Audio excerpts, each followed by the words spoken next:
হেমন্তের সোনালী রোদের সঙ্গে উত্তরি বাতাসে কাশফুলের দোলা প্রকৃতিতে শীত আসার বারতা জানিয়ে দেয়। আর শীত এলে কবজি ডুবিয়ে সবজি খাওয়ার জন্য তৈরি হয় বাঙালি। দেশে রীতিমতো সবজি বিপ্লব ঘটে গেছে গত এক যুগে। কৃষি সম্প্রসারণ অধিদপ্তর জানিয়েছে গত বছর 1,38,00,000 টন সবজি উৎপাদন হয়েছে। এবছর ছাড়িয়ে যেতে পারে 2 কোটি টন। আমি 1 লাখ টাকা খরচ করে 5 লাখ টাকা বেচছি, ডেলি 10,000, 12,000, 13,000 টাকা বেচছি ডেলি। সারে সরে পানির টাকা দিতে অনেক টাকা দেয়, তার বাদে লাউ বিক্রি হইতেছে মনে 40 টাকা, 50 টাকা, 45 টাকা এমন করে বিক্রি করতেছি। তো মোটামুটি চলতেছে আর কি।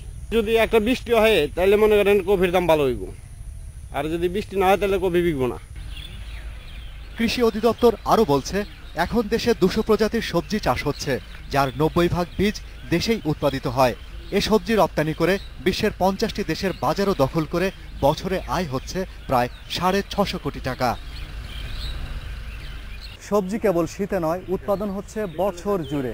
তাই তো গত এক দশকে সবজি উৎপাদনে 5% হারে বেড়েছে কৃষি জমির পরিমাণ, যা পৃথিবীর মধ্যে সর্বোচ্চ। স্বীকৃতি দিয়েছে জাতিসংঘের কৃষি ও খাদ্য সংস্থা। উন্নয়নের এই ধারা সামনের দিকে আরও এগিয়ে নিতে চায় দেশের কৃষকেরা। Shahriar, Anirban, independent news, Birulia, Savar, Dhaka.